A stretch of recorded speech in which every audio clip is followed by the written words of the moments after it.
नमस्कार। स्वागत है आप सभी का बीपीएससी टीयर 2 लेटेस्ट अपडेट में। दोस्तों, कैसे आप सभी? उम्मीद है आप अच्छे और स्वस्थ होंगे। दोस्तों, आज इस वीडियो के माध्यम से हम आपको बीपीएससी टीयर 2 से संबंधित महत्वपूर्ण अपडेट आपके लिए लेकर आए हैं। आज इस वीडियो के माध्यम से हम आपको दो बड़ी अपडेट देंगे। जिन अभ्यर्थियों का थंब मिलान नहीं हो रहा है और जिन्होंने बीपीएससी टीयर 2 में अपने आईडी में किसी भी प्रकार की कोई चेंजेस की है, तो उनके लिए आयोग के माध्यम से क्या नोटिस है।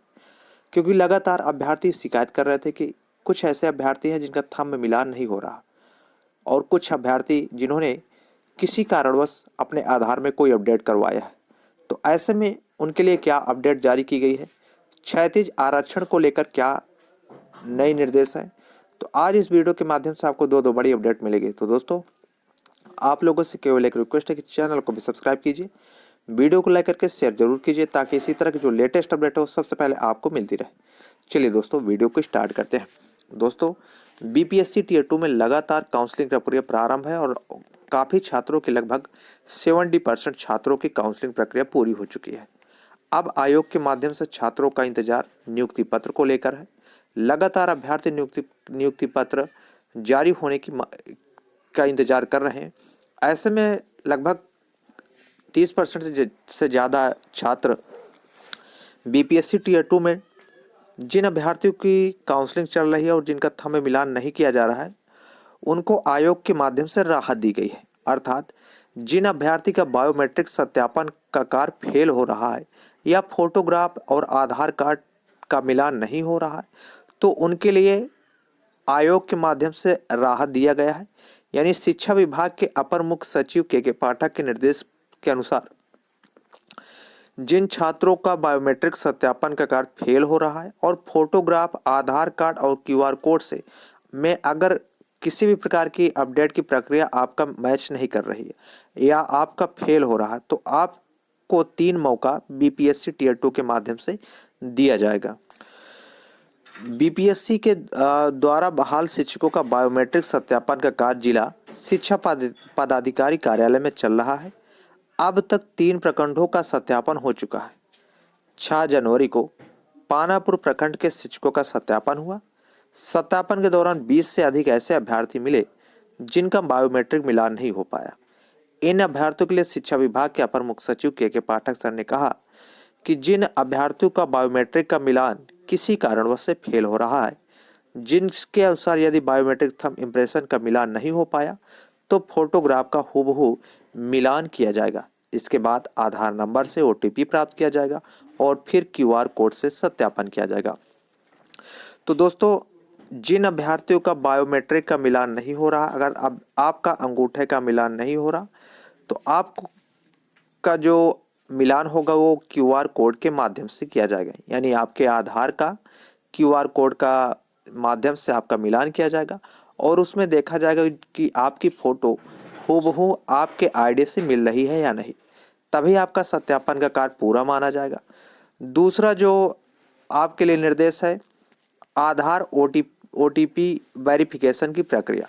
तो दोस्तों, सभी छात्रों को अपना आधार लिंक मोबाइल नंबर जरूर से जरूर ले जाना है। जिन छात्रों का अंगूठे का मिलान नहीं हो पा रहा है, उन छात्रों को अब ओटीपी के माध्यम से वेरीफाई किया जाएगा और ये सुनिश्चित किया जाएगा आयोग के माध्यम से कि वही छात्र है। क्योंकि लगातार अभ्यर्थी ऐसे थे जो जिनका अंगूठा नहीं लग रहा और जो लगातार परेशान में थे कि उनकी सत्यापन की प्रक्रिया पूरी होगी या नहीं। तो आयोग के माध्यम से उनको बहुत बड़ी राहत दी गई है और साथ ही साथ बायोमेट्रिक सत्यापन में ये कहा गया है कि अंगूठे का मिलान न होने के कारण अभ्यर्थियों को काउंसलिंग न रोकी जाए और उनकी जो काउंसलिंग प्रक्रिया है उसको पूरी किया जाए। साथ ही साथ उनके जो सत्यापन का कार्य है वो Aadhaar link, mobile number, QR code और फोटोग्राफ के माध्यम से किया जाए।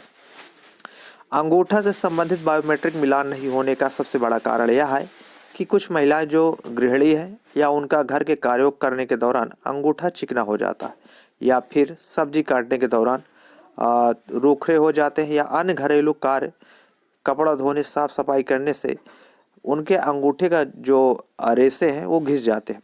ऐसे में जो बायोमेट्रिक का सत्यापन की प्रक्रिया में लगातार छात्रों को परेशानी का सामना करना पड़ रहा था, अब उनके सामना नहीं करना पड़ेगा, क्योंकि आयोग के माध्यम से साफ निर्देश है कि अब सभी अभ्यर्थियों का बायोमेट्रिक का सत्यापन का कार्य पूरा हो जाएगा। चौथे दिन भी बायोमेट्रिक सत्यापन की व्यवस्था काफी दुरुस्त थी। पानापुर से आए सैकड़ों की संख्या में शिक्षकों ने सत्यापन का कार्य कराया। हालांकि शिक्षकों ने एक बार फिर टाइमिंग को लेकर काफी नाराजगी जताई और कहा कि टाइमिंग 5 बजे शाम की जगह दिन में होनी चाहिए। दोस्तों, अगर क्षैतिज आरक्षण की बात करें तो क्षैतिज आरक्षण से पुरुषों से ऊपर भी चला जा रहा है आरक्षित महिलाओं का कटाव। बीपीएससी अध्यक्ष अतुल प्रसाद ने रविवार को एक्स पर लिखा कि क्षैतिज आरक्षण द्वारा सीटों को भरने के जो क्रम है वो कई बार महिलाओं के लिए आरक्षित कोटे का कटाव बहुत नीचे या ऊपर करना पड़ता है। इसी के कारण कई बार किसी श्रेणी के पुरुषों की तुलना में उस श्रेणी की महिलाएं का कटाव ऊपर जाता है। विदित हो कि क्षैतिज आरक्षण का अर्थ किसी श्रेणी विशेष के भीतर आरक्षण देना है। महिलाओं और दिव्यांगों को इस तरह का आरक्षण दिया जाता है। बीपीएससी के अध्यक्ष ने यह भी कहा कि इस श्रेणी के आरक्षण में तयशुदा संख्या में सीटों का आरक्षित करने की गारंटी निहित है। लिहाजा उस तयशुदा संख्या तक पहुंचने के क्रम में कई बार कटाव में काफ़ी बदलाव हो जाता है। उदाहरण के लिए यदि अनारक्षित श्रेणी की 100 सीटें हैं और महिला आरक्षण श्रेणी की 33% सीट है, तो रिजल्ट बनाते समय पहली बाध्यता 33 महिलाओं को लेने की होती है। यदि किसी एक समान कटाव मार्ग पर 70 पुरुष और 30 महिलाएं हैं तो महिलाओं की संख्या 3 और बढ़ाने के लिए उसके कटाव में कमी करते हैं। इसके साथ ही नीचे से 3 पुरुषों के नाम भी रिजल्ट से हटाए जाते हैं ताकि कुल संख्या 100 बनी रहे। ऐसे में पुरुषों का कटाव बढ़ता है और महिलाओं के कटाव से उसका अंतर और भी बढ़ जाता है। ऐसी भी स्थिति हो सकती है कि शुरुआती 60 रिजल्ट में 33 महिलाएं ही शामिल हों।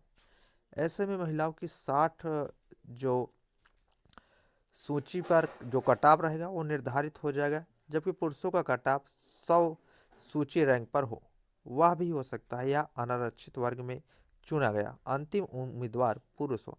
ऐसी स्थिति में अनारक्षित महिलाओं का कटाव अनारक्षित पुरुषों से भी अधिक हो जाता है। दोस्तों, बीपीएससी टीयर 1 हो या टीयर 2, जितने भी अभ्यर्थी का थंब मिलान के सत्यापन की प्रक्रिया प्रारंभ है और जिन्होंने अपने थंब के मिलान के सत्यापन का कार्य अभी तक नहीं करवाया, उनको थंब सत्यापन का कार्य जरूर से जरूर करवाना अनिवार्य है। बिना थंब सत्यापन के आपको नियुक्ति पत्र का वितरण नहीं दिया जाएगा। ये आयोग के माध्यम से साफ रूप से निर्णय है। अर्थात नियुक्ति पत्र पाने के लिए सबसे पहले सभी अभ्यर्थियों को थंब वेरिफिकेशन की प्रक्रिया से गुजरना होगा। जैसे ही आपका थंब वेरिफिकेशन का कार्य पूरा हो जाएगा, फिर आपको 15 जनवरी तक नियुक्ति पत्र का वितरण है वो कर दिया जाएगा। हर जिले में नियुक्ति पत्र वितरण की जो डेट है वो अलग अलग निर्धारित की गई है। सबसे पहले सीएम नीतीश कुमार जी के द्वारा नियुक्ति पत्र वितरण का कार्य किया जाएगा। उसके बाद अन्य जिलों में अलग डेट पर नियुक्ति पत्र का वितरण का कार्य किया जाएगा। इसलिए दोस्तों, जिन छात्रों का अंगूठे का मिलान नहीं हो पा रहा है उनको बहुत बड़ी राहत बीपीएससी के द्वारा दी गई है। अब वो अपने थंब का मिलान जाकर अपने सेंटर में करवा सकते हैं।